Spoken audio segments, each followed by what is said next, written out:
So welcome everybody to our Facebook Live webinar today.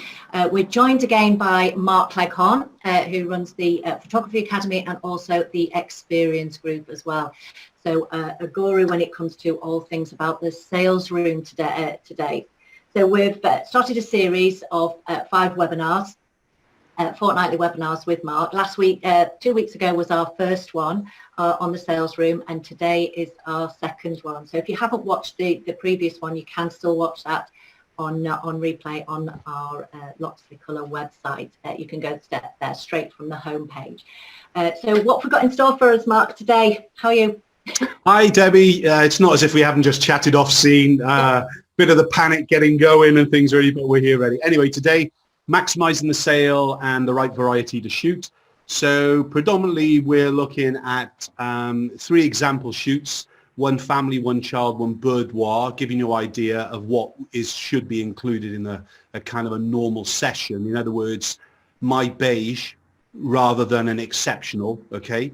I have a big thing about beige photography. In other words, it should always be the best that you can do, but you can judge that in your own self. We're also going to talk a little bit on what not to show the client. That's as important as well, to make sure that you kind of are not showing the client too much. We're going to touch a little bit on per-person sales and the reason to do it, as well as even Zoom selling like we've been doing within the Experience Group for a while now. And we're going to take a sneaky out to the gallery. I'm going to swap all the webcam and all the techie just to go and show you our gallery reveal wall, to kind of just talk to you a little bit about that, and then I'll come back actually live on screen and we'll kind of end up with questions today and things really.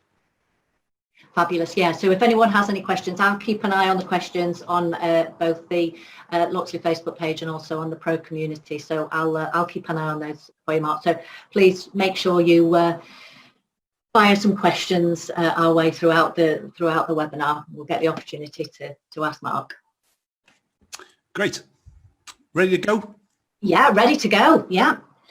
Oh, Jay's just come and you've gone, I've just on the kettle. Do you mind leaving it on the table out in the gallery? I'll get it myself. If only you were closer, Jay. I'd have one too. 1 sugar. Okay, the good news is it's so warm in here today. I'm sure that we're going to get through this session as quick as we can anyway. But basically, maximising the sale and the right variety to shoot is our kind of topic for today. And you should be seeing my screen now, yeah? Yeah.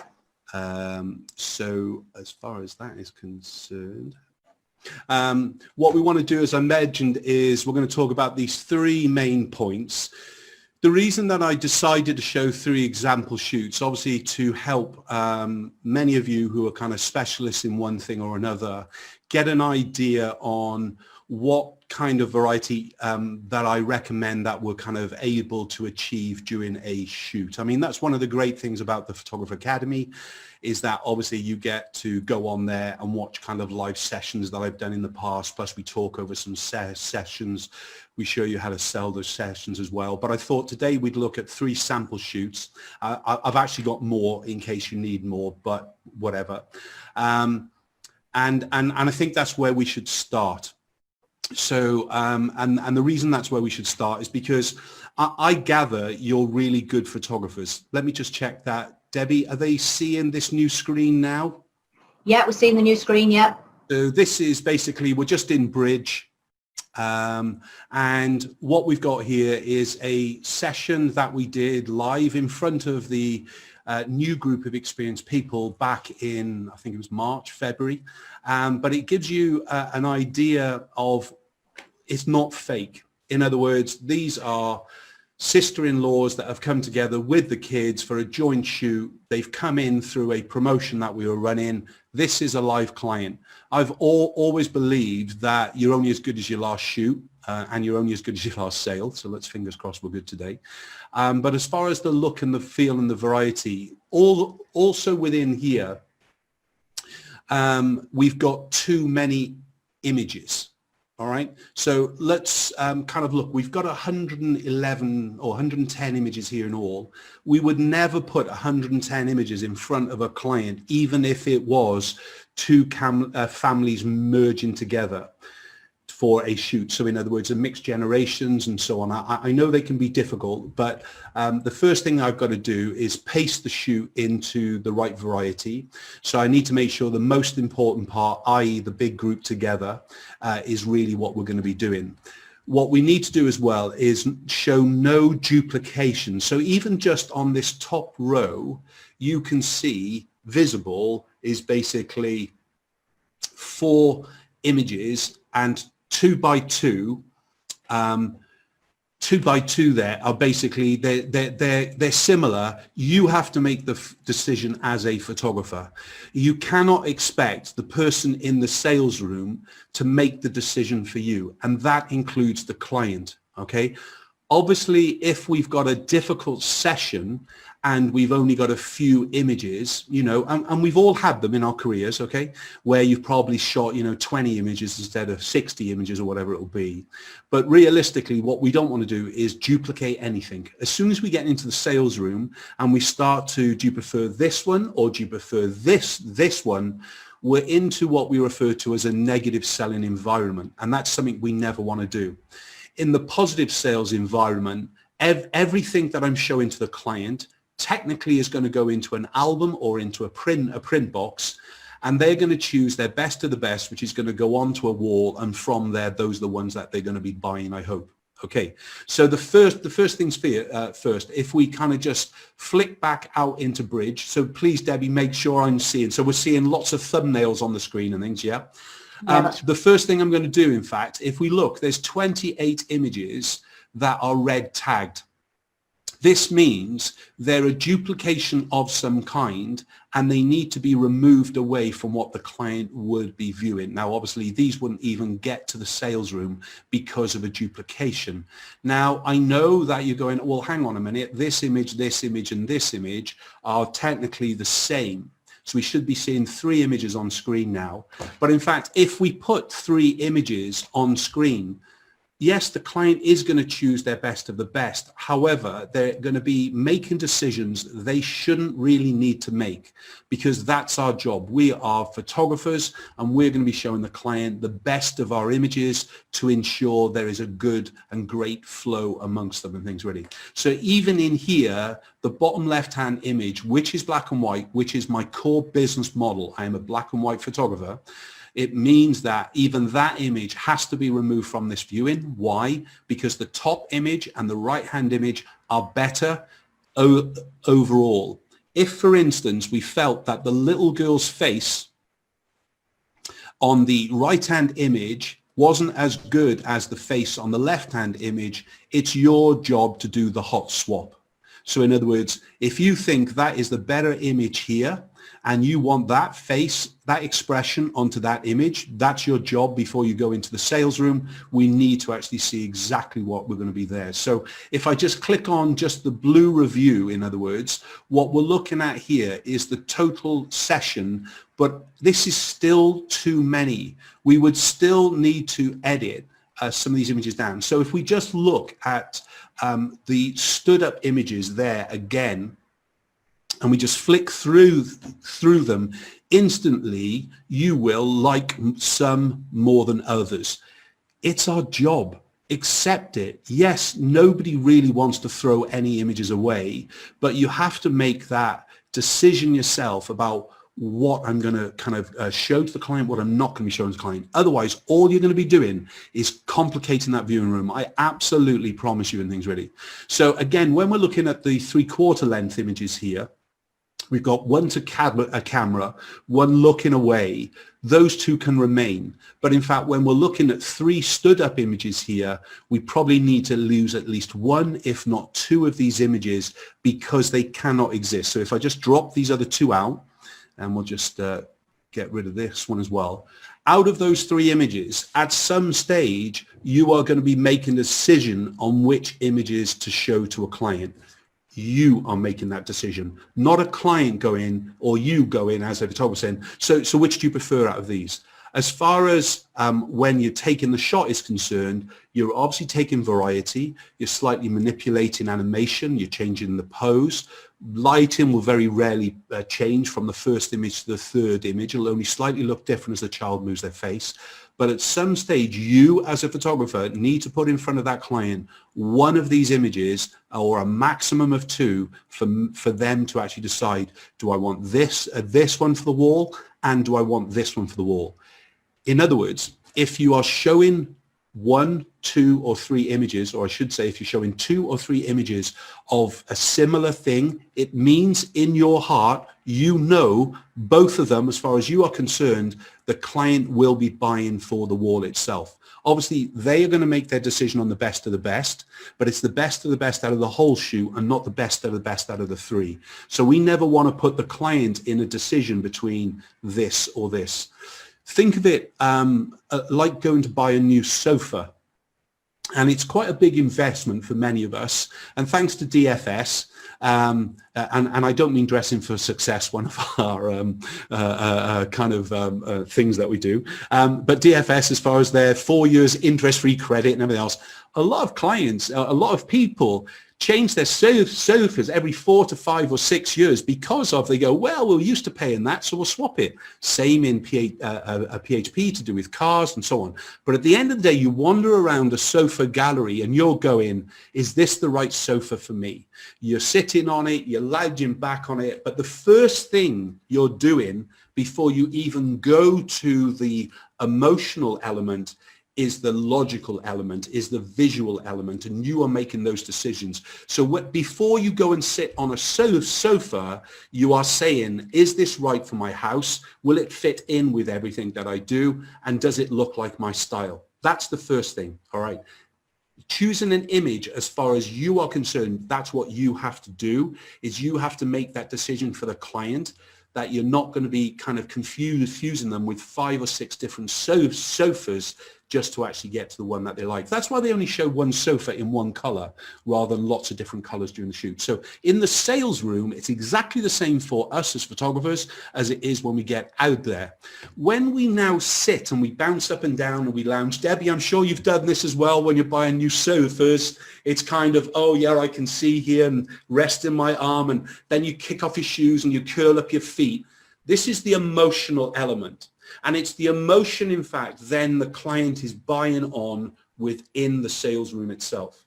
So when we start to break these things down, there are different elements. What we must do for the client is take away any of the walking around of the showroom, and we must get straight to the point of that. This is the sofa for you if you like this. This is the sofa for you if you like this. So in other words, the image in the middle here, or the image on the left-hand side, so the middle image or the right-hand images are the only images that I would actually tend to put within the subject as far as the client's concerned. Probably if we were going to sell on the emotion, we would be choosing the image on the left-hand side and the image on the right-hand side and not the image on the middle. Why do I not want the image on the left-hand side to be a dominant image, even though it's a beautiful expression? Is most people do not buy big wall art. I'm on about big wall art with very big expressions. They tend to actually go for a little bit more relaxed, a little bit more of a timeless image. Now, obviously, it's slightly different for you and your kind of clientele, but when we're looking at a single child and we're looking at 30 inches for the wall, is it going to be a timeless image? That is what I'm making those decisions on. So when we have a quick look at a session, Debbie, I'm not sure how good Zoom is when I quickly flick through images. So again, please pick me up on it if I'm going a bit too fast. All right. So as far as this image is concerned, if the little shite in the middle of the sun or of the woman on the left-hand side to give me a best expression, I know that the first image they see, I've nailed the big art. Done. Yeah. And he didn't really smile much throughout the whole session, so I can't even hot swap with a face and things really. But when we start to look through the images, and we start to make our way through them, what we should be seeing is that every single image is a different image in some way. They shouldn't be seeing a duplication. Now, these images should not be shown to a client, these last two. Why? Is because the woman on the right-hand side who's holding the child has not been liquefied, ready for viewing. This hip width and width of thigh is just too much, even though it's natural. Before we get to the viewing room, we would need to do some slimming, guaranteed. Now that is because of the animation and the pose I've put the subject in. If she had kept to the animation and the pose I put her in other words, the left foot, so in other words, as we look at her, her right foot, which is nestling into the bottom of a little girl, that foot should not be seen. It should have been behind the young girl. So then her hips would have turned naturally, and she would have instantly had a third reduced off the hip and the thigh. That is my job as a photographer. If I don't do it as a photographer, or the client has changed the animation, I need to post-fix that just a little bit to make sure this doesn't stop the viewing. So in other words, in the same way of boudoir and makeovers and everything else, what we cannot do is put an image in front of the client that is going to be critiqued to hell or dismissed straight away, because we naturally look at ourselves in an image before we even look at the kids. That it's horrible to say. Debbie's got two beautiful young girls, and I'm sure that if you've had a family photograph done, the first thing that you look at is yourself before you think of the girls. And are my arms looking too old now? Are my hips? You know, Debbie's a very slim, attractive, beautiful woman.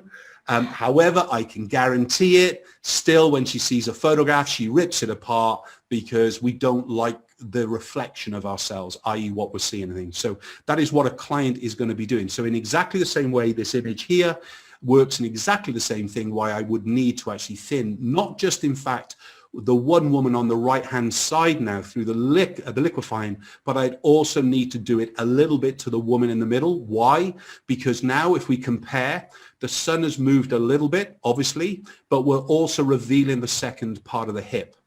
So in other words, her one hip is being disguised by the woman on the right hand side. The other hip is being disguised by the woman, by the child on the left hand side. When we move into this image, the woman on the right hand side has moved, plus she's slightly twisted her own animation, revealing the width of the hip. And there's nothing wrong in this. These are real women, but our job is to just, not like a plastic surgeon as such, but to make them better than they are in real life. We have to, that's what we're being employed to do, believe it or not, especially when you're the likes of a family photographer or a photographer of females. Now, you might not like the kind of the graphic element like you're seeing here. I don't care. I don't even care if the client doesn't like it, but I need them to see why we're special. And so some of the images have to have a post-production element applied to make them a little bit different. This can be removed in minutes in the post-production. If they said, oh, I really like that, except we're not a fan of the pink square, yeah, that's okay. Oh, we'll remove that before it goes in the album. We can talk about that with it, but it's my job to stop the client from just seeing beige in every single image as we're going through it. So variety is key. Fun is the element. Thinking about the essence between each of the relationships here. And okay, so we're talking about two daughter-in-laws here, as it were, with their families, but this could be two families joining together. In the same way, this could be two gay women who've joined together with their kids. In the same way, it could be you know, a father and his kids from one marriage, and then a mother and her kids from another marriage. It's our kind of psychological mix, how we're putting them together and just actually going through it and things really. And then, of course, because this is a mixed shoot, I need to actually almost begin it all again now and actually shooting mum with her two kids and then the other mum with her two kids as well with it and things really. I also need to shoot each of those kids as a pair and an individual, because these mixed generations or mixed sibling shoots are the highest level of sales that we should expect. We're not only looking for a sale for the the parents, that's probably what initiated this kind of shoot, but in fact we're also looking at a sale to each of the individual families, even though they didn't realize it when they were coming through. So in the likes of my hour to an hour and a half shoot with that client, I need to develop and shoot as much variety for each one of those different family clients that I can. No excuses at all. In the same way, what I've done for the other mum and the 2 kids, I've got to do for this mum and the 2 kids as well. Now you can see that this image has had the liquefy, yeah? Just that little bit. It's a little bit, but it's all about a little bit in life. You ask any male when they talk about size. Yeah, it's all about making sure that things are being done. And as far as the kind of the variety is concerned, do I need to show a client's face in every image? I don't. I haven't had to since the day I picked up my camera as a boy. If I want to shoot somebody's eye, half a face, top of the head, a mixture, it's down to me.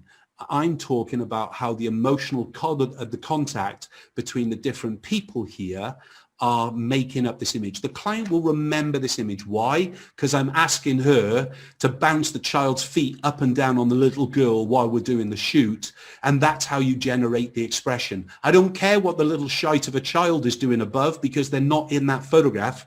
They're in the photograph before, and they're going to be in the photograph after, as such, really. You know, the reflection here, this is an action in Photoshop that takes seconds to apply. Why wouldn't I want to actually give them an image that is totally unique to them? Well, of course, the trouble is, if you came in for a family shoot with me, Debbie, the chances are you're probably going to get something very, very similar, because like you all, there is a form of conveyor belt, but the conveyor belt is a higher level. So I'd like to think I was a conveyor belt in Harrods rather than a conveyor belt in H&M or a charity shop.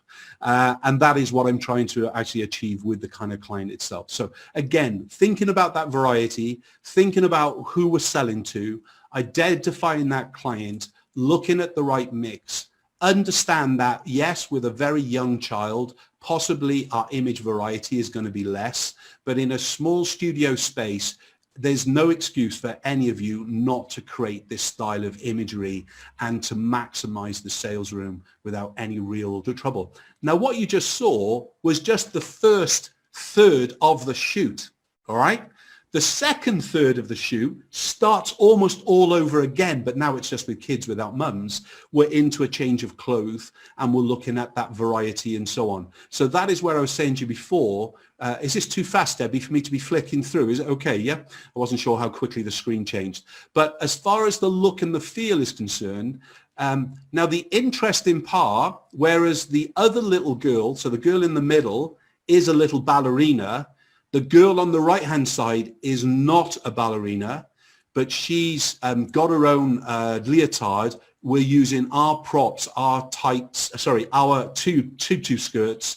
I don't know where she got her point shoes from, but she brought them in from somewhere. But she doesn't do ballet. This wasn't instigated at all. So I have no idea why or whatever it would be, but it is in that kind of fine art. That's why you're not going to see any images of her on point, stood up, because it is totally fake and things really. So again, following through, little kids. The little boy at this stage, he's totally zogged out. He's definitely not going to dress up as a ballerina, of course. So we're going to see him in his football outfit. And as soon as we did this, obviously he's from Cardiff. You can't tell, but that's the logo on the shirt. And I took the Mickey out of him as far as a football team and blah, blah, blah. But again, it's that kind of variety. But I still can't think of him not as the fine art image. I've still got to create that variety. I've still got to create something different towards those clients, so there is that whole mix. So that will hopefully give you an idea as far as a family shoot is concerned, how we're intensifying and we're looking at that kind of variety. Debbie, before we move on, any questions so far on that? Yeah, there was just one just about the number of images. Obviously, that seems quite a lot of images that you'd be showing in a family shoot. What would you average? 48. 48. 48 is our rule. So, and it goes back to the good old days of film, where as photographers, when we went into the studio, we were allowed 5 rolls of film. So that would be 120 film where we were having 12 images on each. That's 60 shots. Plus we were allowed half a roll of 35 mil. So that would be about 18 images. and the 35mm would all be black and white. It would be a grainy style of film that we were using as well, so very, very stylized. One of the rolls of film that we were using with families was also a black and white roll of film as well. So technically we had 4 color, 1 mono, and a 35mm black and white as well. Out of the 78 images that we shot, realistically we were still knocking out 30 images for actually at the viewing, so we were looking at 48 photographs. And the reason being on that, it was all based around our albums. It was all based around where the sales room felt that it was the right number to be showing to the client. If we proved it, if you show a client too many images, they actually buy less, because there's too many decisions to make. So in fact, you know, if on your worst day you've only got 6 to 10 images to show a client, don't worry about that. You just pre-warn the client, oh my God, there's only 10 or 12 images here, but they're flipping amazing, all right? And you need to warn the client towards that as well. So whereas we're looking at the variety, what we're looking at is about a 48 selection as we're going through. Anything else, Debbie? Yeah, just really whether you'd set those to, would you show those in a slideshow, or would you find to music, or would you find that distracting to be able to identify what images they were going to choose? Okay, so the first thing that we do, and there is a full series on the Photographer Academy for you to go and see fully from the beginning, the sales room and everything else with it, how we talk it all the way through. So we always start with a slideshow of all the images, and we use Animoto because I think it's amazing. And that would include all of the images and only the images that the client is going to be seeing in the viewing. We would never include an image that is not being shown in the viewing, and we would never exclude any images that are going to be shown in the viewing, because that is a product for sale as well. We mustn't forget that. Then we would start off the viewing, and in the last case where we had the 2 mums and their kids, probably when we get to the viewing room, the guys, the husbands are in as well into the viewing process to make the decisions for their mum. And so at that point, we would only show initially the individual families together photographs. We wouldn't be showing any of the individual shoots. That would also include any of the second phase. That I didn't show you the 3rd phase of the creative element of that shoot because it's exclusive to Experience. I'm sure, sorry, I can't, it's part of our campaign. But as far as everything else is concerned, what we'd be showing the client in that case would be all of the together images first, including the kids together, before we then showed them the actual individual families. So we would start the viewing off, look, because this is a gift for the grandparents, let's concentrate on those first, and then we'll almost start another viewing where we're beginning to actually look for what you want individually. We need to get to the sales point. So in other words, they need to be at best of best image within 20 minutes of the sale beginning. In other words, that includes the actual slideshow itself. We have to be at writing the order up fully at 45 minutes within the hour. So everything that the sales room is at a certain pace, not a rush pace, but we've allocated the hour to the hour and a half. We need to maximize that hour and a half. And if you know you're at a certain level by time, you can keep track in yourself, because you've probably missed something else out, or you've confused them. You're not doing the usual, and that's how significant it can be. Obviously, we would probably be at the best of the best of a mixed family like we just saw, of just the ones for the grandparents alone. Okay, as I said, we'd start there. We would be at order stage probably within at 12 minutes, at 15 minutes tops, absolutely guaranteed. We would allow, though, a double viewing hour, so it would be a 2-hour viewing slot for mixed generations, because we know it could take a lot longer because we're technically into 3 sales. Does that help, Debbie? Yeah, brilliant. Great, thanks, Mark. Okay, so let's look at a sisters shoot so we can accommodate child. You're probably into the closest vision of Mark Cleghorn. Let's just choose that one image for a minute. So anybody who's known me in photography since we opened the studio up in the 80s, late 80s, knows me for this image. It hasn't really changed. All right. And I'm glad to say that this photograph hangs, or this style of photograph hangs in, I would say 10,000 homes throughout the world. In a similar way from all the kind of things that we've been doing since my career. That one image in that styling, one light, unlit white wall, reflector below, and basically it's not a wind machine. It's the reflector just wafting.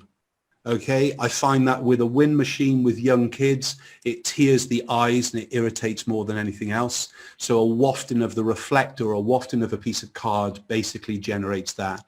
And this alone is the brand Mark Cleghorn image. I would say that this image got lost specifically about 3 years ago, 4 years ago even, not long after we began the experience group. I began to concentrate on such creativity and such variety and such imagination for the experienced photographers to pick and choose from. There was times, except for the very first time they got to see Mark Cleghorn in action for real, they forgot about the essence of what my core is. You must never forget your core. And you can get distracted, you can get through, promotions or whatever it would be. But I always try and actually ensure that we talk about brand and we talk about our core image no matter what we are doing. As I said, this style of photograph hangs in tens of thousands of people's walls throughout the world. And it could even be double that. When you look at one stage or our busiest, we were doing 1,000 portraits a year.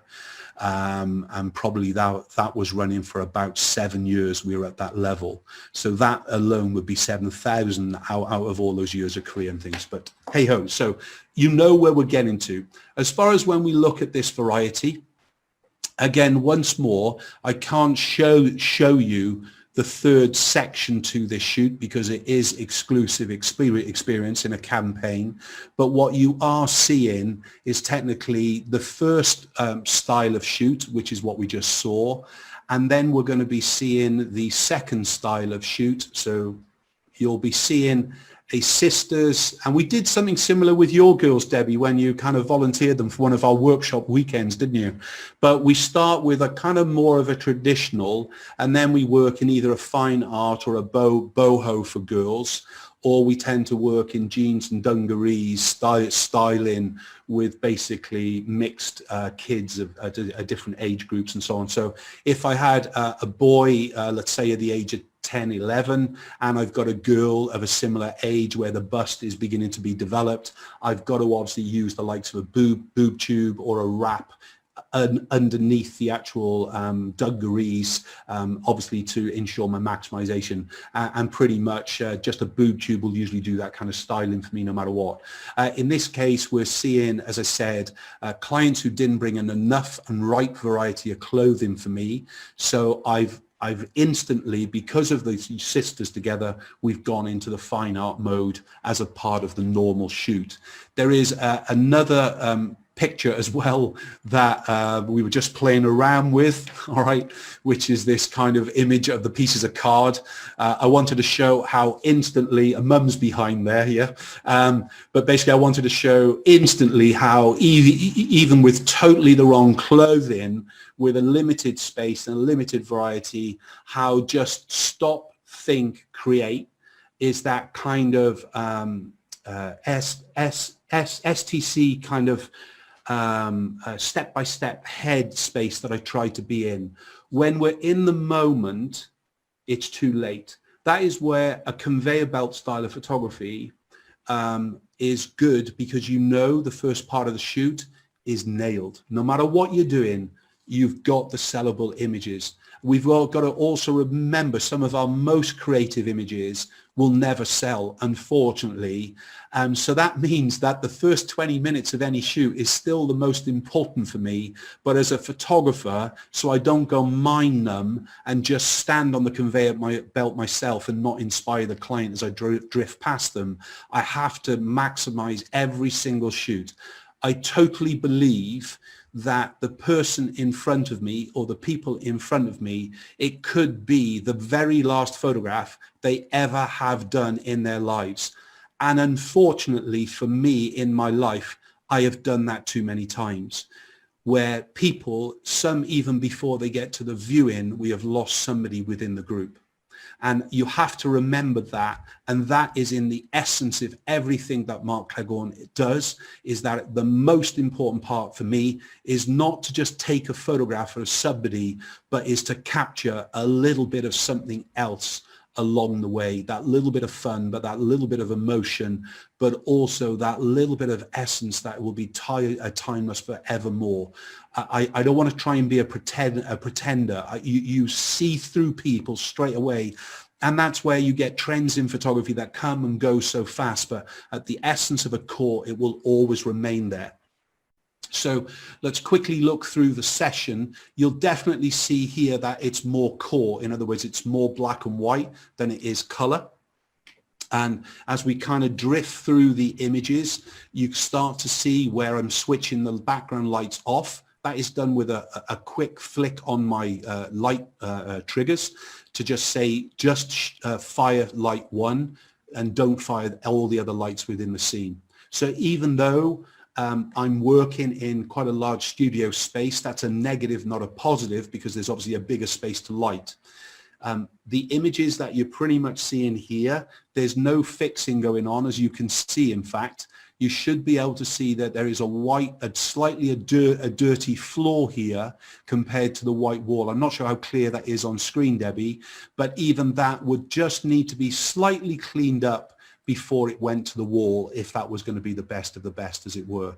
But we allow ourselves a complete hour of production time. That includes edit, selection, twice as it were, rename, metadate, process, fix, and then enhance, then create album, slideshow, and app, all within the hour. And again, that is a workflow that pretty much sits in with pretty much all kind of sessions. It's slightly different with makeover and boudoir, where we allow ourselves an extra half an hour if we're trying to do that full on instead of a promotion, because we need to actually use the liquify tool on pretty much every image. Back to the photographs. So again, far as the look and the feel and the styling is concerned, we got a couple of shots in with Mum. Then the girls brought in these checker shirts, and absolutely a nightmare for me. That is something I do not want to photograph anybody in, not even if we go to the Monty Python song from many years ago, I'm a lumberjack, I'm okay, blah, blah, blah. This has to be about what is right. So most of the time was trying to disguise the checker by disguising everything going on. But I pretty much know that these are just fun images rather than anything else. Then we're kind of just do a few, we're back into my sofa, and then we start on to the fine art images as far as the look and the feel and things really. So this is just tulle, it's wrapped around her, Mum does that, and basically just, if you saw the back of them, they're bulldogged up. So in other words, just clamps on their back to make sure it doesn't pop off. And as far as, you know, if you saw any fashion model being stitched into a dress, you know exactly what the same thing applies. A few images with each of the girls, and then obviously images together. There's a few color images being thrown into the mix. That would have been through request more than anything else. We wouldn't have shown the client, though, a duplication of anything. And like we're seeing here, as we explained, these still need to be edited down to ensure we're only showing the client the best of the best. Anything on that, Debbie? I couldn't come off mute then. I was trying to come off mute. No, nothing on that. That was quite clear. Thanks, Mark. Okay, brill. So then we've got, oh, there we go. So then we've got a boudoir photography. Obviously, there's some duplicate images in here. I'm not sure why. But as far as the variety is concerned, let me just, I don't know why there's duplicates there, to be honest. I'm just going to go and delete those two, because they definitely should be in there. But here we're looking at 31 images, and every one of them is a totally different photograph. And that is, I think, that the truth of a true session. Slightly different when we look at headshot photography, because obviously people are buying more about the expression than anything else. But as far as the likes of boudoir, as far as I'm concerned, every one of these images is being sold. And they all need to go into either an album or they're going to go into a print box. Whichever they're going to be, they need to make sure that there is no variety, so they're not going to go through the selection. So just using this kind of variety that you can see here to create. This is about an hour and a half's worth of shoot here, okay? So again, the full boudoirs, Kelsey, in fact, one of our kind of training models we use with most of our groups. So there's images like this image I can do with her that I probably couldn't do with a fuller figure woman. A, balance, and B, physical shape. So it's just knowing what you can shoot with some figures and knowing what you can shoot with others. But as far as the kind of the variety and everything else is concerned, how you show, how you mix, how you style is something very, very important. And again, the first thing I wanted to show you was this as far as the variety was concerned. Okay, this is what I would say would be a normal mix in boudoir photography for a specialist in boudoir, because you know you've got the scene, the selection, the little bit of variety. Our Studio 2 here is now dedicated to boudoir as well. But it just gives you that kind of mix. However, I'm not sure if you've seen from many, many, many years ago, I can't remember how many, that's how many years ago it is, but we were asked to create on the Academy a total posing guide for boudoir. And what we did, we came up with the 24, I don't know why there's only 22 in here, but there's 24 different poses for boudoir photography that we created, not only for a film for the Photographer Academy, but also for the app to download. So if you haven't been across to the likes of the Academy, Debbie, are you seeing a different screen now, or is it still on the thumbnails? No, I can now see the Photography Academy dashboard. Great. So if you log into the dashboard and you come down slowly, you'll get into the visual posing guides here. And there's loads of them. So if you're stuck with ideas for family, for kids on location in studio, for triplets, for twins, you name it. We created these apps, and probably our maternity ones, I think they've been downloaded more than 60,000 times since they went live, just the maternity ones alone. And there's 3 different ones there, including the 24. But again, we've got these kind of animation ones here. And what I was on about, the posing guide, is this one. And this will give you all the images as far as that variety. So if you're struggling with the variety in your shoot, the first thing is to stop doing what you're doing, i.e. making it up as you go along, and start to have some kind of shoot sheet that you can follow. This isn't new, okay? Any of my photographers, when they were in training, and remember, in the good old days, it was really expensive to train photographers because they were shooting not only with live clients like they would do today, but they were also shooting film. Every roll of film, the film cost and the processing cost and the transproofing cost alone was costing any photographer a minimum of £8 to £12 per roll in every single session that they were doing, whether they were going to proof print or into what we used to refer to as transproofing, making a slide from the negative. Very expensive things. You have got it easier than ever before to change everything that you do. There is absolutely no excuse. But my photographers used to go into the studio with their shoot sheets. They would be in their film cupboard. So as they were nearing the end of their roll of film, they would go and change their roll of film, I should say, just by swapping the camera backs out. If they were going a little bit mind numb, they would use the excuse to go to the film cupboard to pick up the 35mm camera to do something else, so they could visually see on their the shoot board and remind them what they hadn't done yet.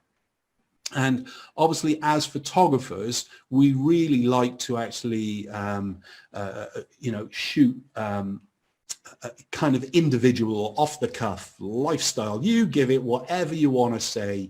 It's really down to you. These are my twins, grandsons, okay? And I'm lucky I'm a grandfather of 4 grandsons with another grandchild actually in the way in January. How lucky man am I? So yeah, I'm told to take the photographs, all right? I'm like the plumber fixing his own leak. I don't really want to do it, and I prefer to employ somebody to do it, all right? Why? Because I hate photographing my own family, because they're never as good as a real client and they don't appreciate anything that I do, all right? That's the first thing. So I also know now from having twins, the chaos. I photographed triplets in a client's own home, and you can see an app based on that as well.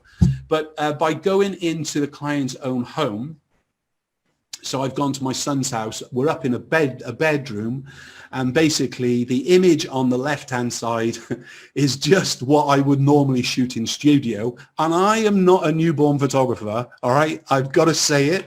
And we have Ellie Cassidy, who's an amazing newborn photographer, who's one of our trainers on the academy, as well as actually a part of the experience group with us. But as far as the background is concerned, this is just a quick swap to go from bland to brand. And it doesn't take very much. I'm no way going to show the client the bad image on the left-hand side, because I haven't bothered to do it. And even if I was in the client's home doing instant viewing, I can guarantee you I would be creating the image on the left-hand side, and that would actually be done because it's minutes. Even if it's not final finished, it would be done as such, really, as long as we've got them there. So as far as all these are concerned, I'm a granddad, and my wife, I have to, if I'm planning to sleep with her ever again, I have to make sure whatever I'm doing, I'm awesome. Yeah, because otherwise I'll never live it down. So things when you're seeing my feet in the photographs, when you're seeing the carpet like we're seeing here, this is just for all the convenience of post-production. So I've got a pop-up background below the basket, because that is a quick fix with content-aware fill for me to fix. That carpet on the top left-hand side, it's shite, yeah? So there's no way they're going to hang that on a wall, so I need to take it up to the level. I've stuck the white sheet on top of the blue. I could have stuck the white sheet on top of the brown carpet in the bottom right-hand image. It doesn't really matter. Because I need a whiter and a lighter background for the post-production. It's all about a couple of seconds spent in studio time will make it much quicker to fix and enhance in the post-production element and things, really. So when we start to see what happens to the images when they're finished, is there a selection? Okay, so here's the kind of the finished images, kind of going through it. And then, yes, there's some duplication there, because why?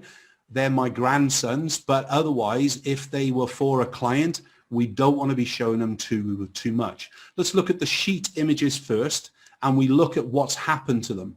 And all I've done is add a texture on top, and I've blurred them so they mix together. I'm done in minutes. The difference between the image on the left-hand side and the image on the right-hand side is the soften, the glow, and the vignette. That is it. It's an action that just runs. The same thing with the likes of The blue, removal of my feet, that extra little vignetting, that little bit of glow, and a painting with the adjustment tool is basically there. I also have to remember that in fact they shouldn't have been twins, they were triplets, and one died in the womb, unfortunately, and the wings represent Teddy, who we lost. So that is the one. What is an image that hangs on the mum and dad's home? None of them. So you have to accept that some people, even though they might initiate the idea of a portrait for the wall, they might not actually want something for the wall because they come from a time. So Laura, the twins' mum, never really liked photographs. She's a beautiful woman, but hates herself in photographs. She's never been brought up around the world of family photography. They don't have family photographs around the house in any way. Photography means nothing to her at all. Whereas our other daughter-in-law, she has all the images of family around the home. She appreciates it. So our other grandson, so in other words, the twins have got a brother. This is Harry, the other grandson from my other son and the partner, basically, they appreciate the photography more. They hang images on the wall. Carl and Laura don't. It's very strange. So we've got to understand the sales room that realistically, it might not be what people want. Understanding, knowing what they want is important as well. All right. So I'm just going to just finish this last section off just a minute in the reveal wall. I want to just talk about the reveal wall and then I'll come back for questions. Debbie, this is where you might have to shout because I can't hear you in the other room a minute. All right. So I'm going to stop sharing my screen. And basically, we're going to go to the other webcam, which is in the gallery. Debbie, you're familiar with our gallery, of course, and things really. And I'm now going to swap my microphone to the other microphone.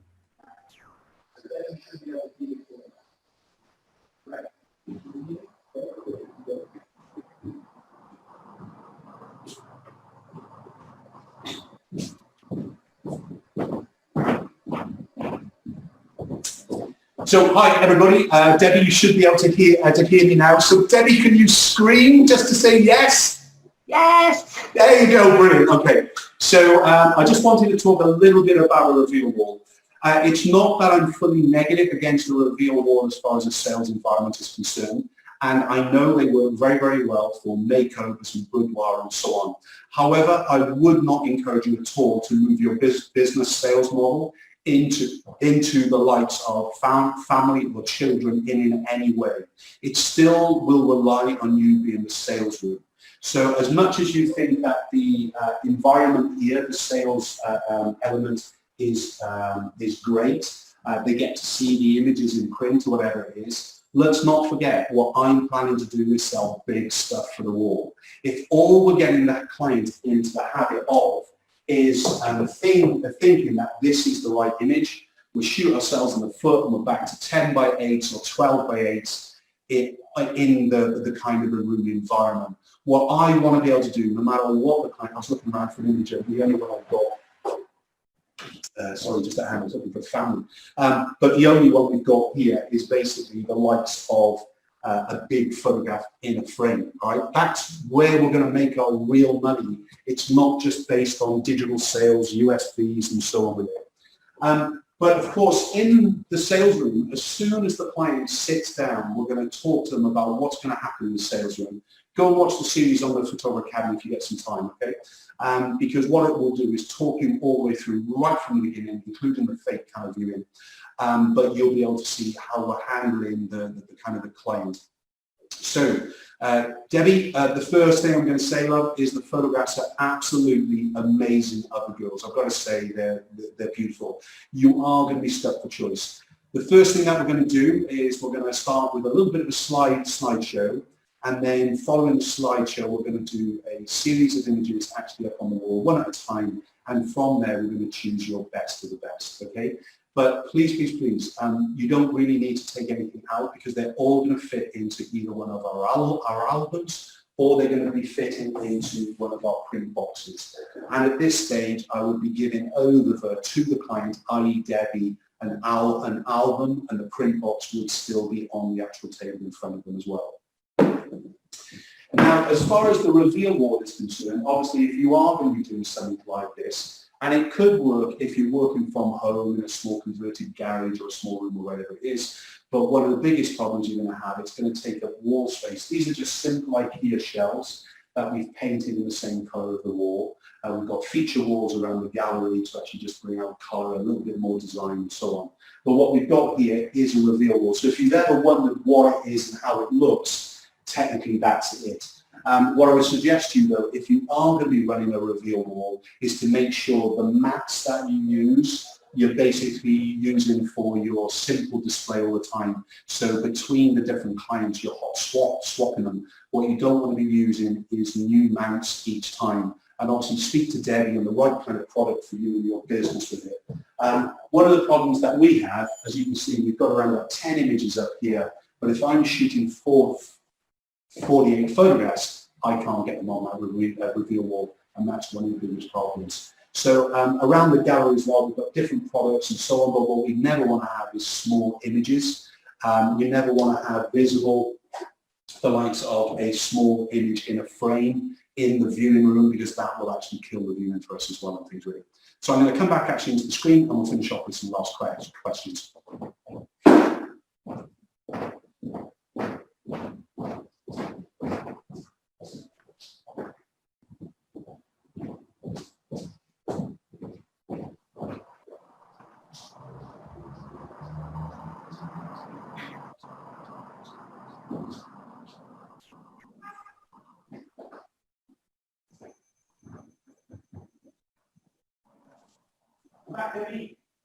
I can't hear you properly. Are you back on the right mic? I can't hear you. Let me just check in case I've done something stupid. I have on many. It works. 1, 2, 3, 1, 2, 3. That's it. We're Yay! back. We're back. Did that go without a hitch? It did, yes. Brilliant. Phew. I did a detour and I got my mug of coffee on the way past. Excellent. Oh, it's Great. not the Welsh one you had last time. That was. No, I've got a variety, including my Loxley's mugs as well with it and things really. So again, I've got quite a few there.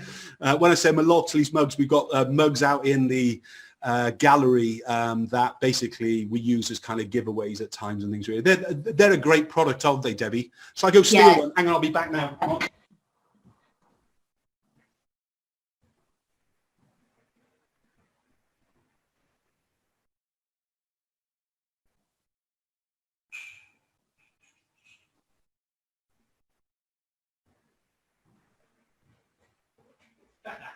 Sorry. So Loxley's mugs available in black or available in white. But these, you know, these are kind of really good little giveaways as well and things really. Yeah. And even as a thank you to a client. I know, you know, there's not a huge amount of profit in this as far as Loxley's is concerned, or even for you. It's probably something you don't even want to be selling at all. Unless you're running some kind of specialist thing, but we're not talking about that today. But again, if you're looking as a thank you to a client, I know it sounds really daft, but when my eldest son got his Michelin star a couple of years ago, I created Michelin mugs for pretty much all of the family with his mug on there and everything else with it and things ready, and they still use them today. So again, think about what you're doing. But yes, Debbie, sorry to cut the ad so short. Yeah. No, it wasn't the Welsh one again. No, I've got some of the Loxley mugs as well. They're just great little, yeah. Has to be done. Right, so, just a couple. We're basically done. Any questions to finish off with? Yeah, just a couple of questions actually. I've just let me just check. There's none on the pro community while I'm at it. Time in the viewing room, Mark. How much? I know you sort of talked about breaking it down. Sort of how much overall would you allocate? So we allow a maximum of an hour in our heads, but we allow an hour and a half between viewings. When I said to you, when we have a multi-generation shoot, we have a double hour So whereas we would be looking at a family on a Saturday, spending, in the viewing room, go back to the late 90s, early noughties and things really.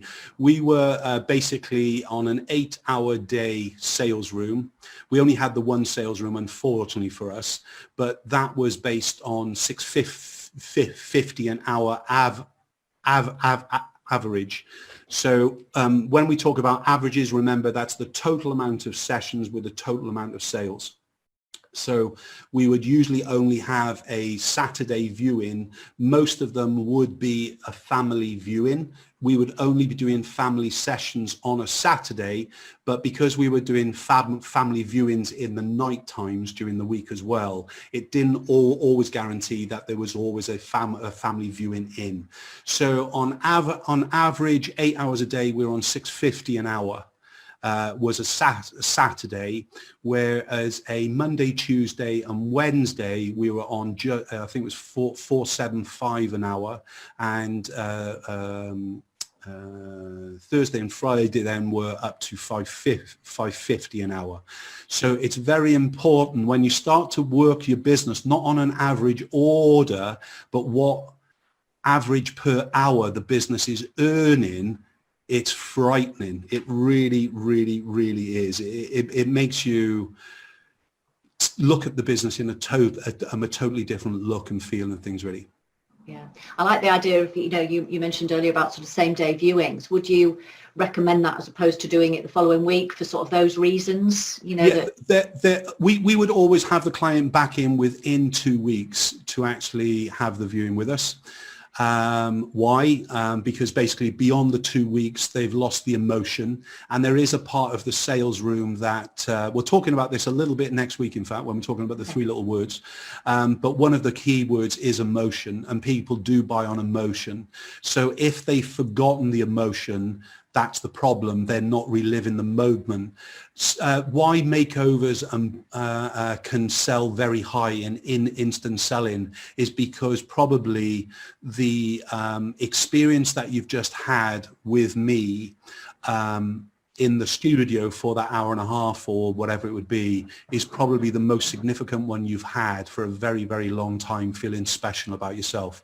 So a makeover is more about an experience and an emotion than it is anything else. Brilliant. Yeah. No, just another question just on you mentioned it goes back to sort of the images, and you're saying about the big expressions. People don't buy big with the big expression, I think you were talking about. Would you recommend then that samples were ones that didn't have a big expression? So if you've got large samples on the wall. Yeah, you've really got to watch what you are showing to the client. You have to understand the type of client you're going after. So there will be a different type of image on an exhibition stand, on a website, on a Facebook page compared to what, in fact, a client is going to be viewing. So as far as the samples is concerned, you're really looking for a timeless image rather than one that actually is an overkill. There is one in the gallery that is not mine. So you know, Debbie, that we dedicate some of the studio or gallery space to some of our Experience Award winners over the years.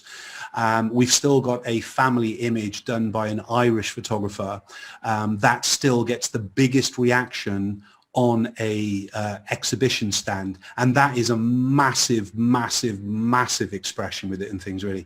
And perhaps if you remind me, we'll kind of put the webcam on. I'll show you that image as well. Yeah, no, that's great. So just I've just lost my train of thought there because I had a question myself there about that, but I might come back to that. The reveal wall, how do they do that if they've not got a studio? It's almost impossible. You go back to the days where you are putting prints on a table and you'll basically be shooting yourself in the foot. If you haven't got a viewing room, if you haven't got a studio, whatever it is, and you're going out to the client's home, most people have some form of modern television. You can find out what television it is. If they don't know, ask them to take a photograph of it and just message you it. And if you're traveling with the right cables, you'll be able to know that you can plug your laptop into their big television without any real trouble. Saves all the kind of the hassle of the projector and the screen and all that stuff that we used to do many years ago. And don't think just because you're going to the client's home that the sales will be less. In fact, one of our photographers who specializes in a certain thing,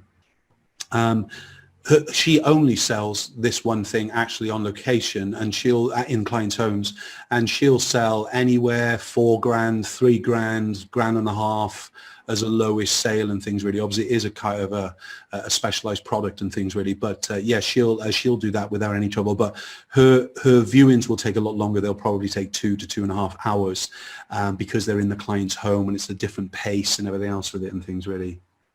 Yeah. Now I can imagine it is harder to do that, but as you say, it's doable. You just have to manipulate it to what's going to work for your clients. Again, it goes back to knowing your client, I guess. Just a quick question, another one about the reveal wall. How would you stop them wanting to just purchase the matted prints? Well, that's the thing you can't.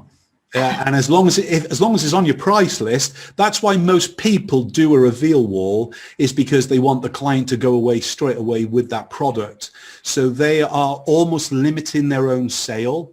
And if you're ever going to get a client who says, in fact, I've changed my mind, and in other words, they ring you back the next day to cancel the big images for the wall or wherever it'll be, you could find that it's actually those that are based on a reveal wall and a print box being bought and taken away with them straight away, because they have that slight buyer's remorse. They perhaps spent a little bit more. They've already got the product in their hand they really want. So again, when you do a reveal wall with those matted prints, pretty much that's what you are selling. So trying to sell an album based on a reveal wall, you're stupid. You haven't thought it all the way through of actually what you're going to be doing and things. Yeah, no, makes sense, definitely. I think that is all the questions. I'm just going to check on the other bit again, and yes, and I can't think of what my question was. I think it was about it was the variation of poses. I thought that was fantastic. That's available on the Academy. That's brilliant, because I think especially at this sort of point of time for everybody, as they're sort of getting going again, and they've been rethinking about all aspects of their business. If they're wanting to almost have that signature shot, like you've got that shot that you had years ago, that you've done years ago. I mean, that's timeless. It's something that you'd be recognized for over the years. People have come to you specifically for that. But it's funny, until last year, we didn't have it back on the wall since we moved to this gallery. And it was like we were discussing it with a group. I went, well, which, my core image. And they went, which? Yeah. And I went, just Head and Shoulders, black and white, fanned. They went, what? I went, the first shoot we ever do together, whenever you join the group and whatever it is, that image. I went, oh, that image. And then it was like a kind of, okay, I need to get it on the wall. And it's that kind of thing, you get so close to your product that you forget that people need to see what you're doing. If you just change your samples for sample's sake. And realistically, unless you're a photographer with a window display, you could pretty much get away with the same images on the studio gallery walls for probably 2 years, as long as they're good examples of your photography. If they're not good examples of your photography, in other words, they're shite, then yes, you need to get them changed as quick as you can, isn't it? But it's really just down to, for you to actually think about what is right, what you're really trying to actually show off to the client. If you're not trying, I'm losing myself here. You've got to have the right examples, but you don't need to change them half as often as you physically need to. All right. So that's the number one thing, is absolutely key. And whenever we encourage our photographers to be looking at new products, we're always suggesting that they only choose ever 3 products that they're selling for the wall, 3 products for the album desk or kind of print boxes and so on, so they're not confusing themselves as well as the client. Yeah, and I think that's it, isn't it? And it's attracting that, you know, your client to come in for that signature shot, and if that's not on display, it's, you know, you're going to struggle to sell that product, you know. Brilliant. So again, it goes back to what you were talking about last week. So if people didn't watch last week, 2 weeks ago, the first in this series, you need to go back and watch that, because it was sort of about those products, and it ties in really nicely with what you've been discussing Good. today. Thank Mark. you. But I've done, I'm not sure if you've seen the Experience Light slide up. For those of you who don't know, we brought our 2021 plans quicker in. So during the lockdown, we actually launched our new Experience programs. Obviously, the community one is not available at present because it involves you coming down here as groups and shooting together and blah, blah, blah. But the main thing, the exciting thing that we were getting ready to launch in 2021 was Experience Light. That is basically there. It's been launched as £150. That is the full price for the year, so you pay that per month. But we do have it available for the first 50 photographers who join Experience Light. We now have, I think, 15 or 12 who've joined Experience Light in the past few weeks. It is still available at 125 quid. And basically, if I can't earn you an extra 125 quid a month in profit, there is something seriously going wrong in what I'm doing and things, really. And obviously what we launched Experience Light with was so that you can kind of get used to Experience the way that it works, and before perhaps you upgrade or integrate into the full experience, you still get to actually come and see what it's about and everything else. You get 2 campaigns from us now, how it's already morphed. So when we launched Experience Light, you get one campaign which is called Expressions. That is based on one of our legacy campaigns within the Experience group. And then you get a choice of 6 others that you choose one of to include it in your Experience Light, as well as all the other training, the business the documents, online sales. We've got a complete kind of branding switch if you're interested in that. It's all included, ready to download straight away. So if you're interested in joining the Experience Light, then head over to the experiencegroup.co.uk, and then you can find the information in there, or obviously give us a call here or drop Laura at theexperience.co.uk a quick email anyway. That's my little plug, Debbie, if you don't mind. Brilliant. No, it's great, because it does all tie in with what we're discussing over this series of 5 webinars. So it is great, and a great opportunity for people to, you know, we did get people asking about it after the last webinar that we did. So it is great, and a great offer to, you know, to grab it at the reduced rate right now.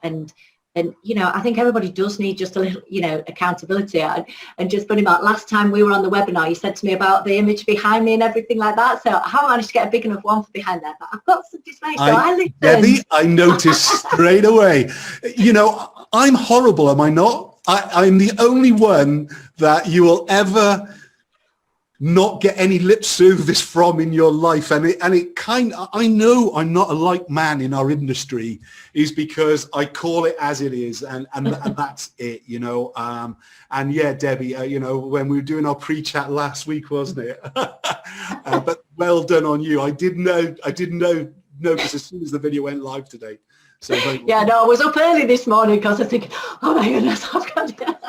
That is exactly what it is, because people, the biggest problem I think photographers have, and probably a lot of businesses have, is actioning things that I mean, I'm a terrible one for doing lists. I've got lists about lists and everything, just, you know, and I've got to get them done.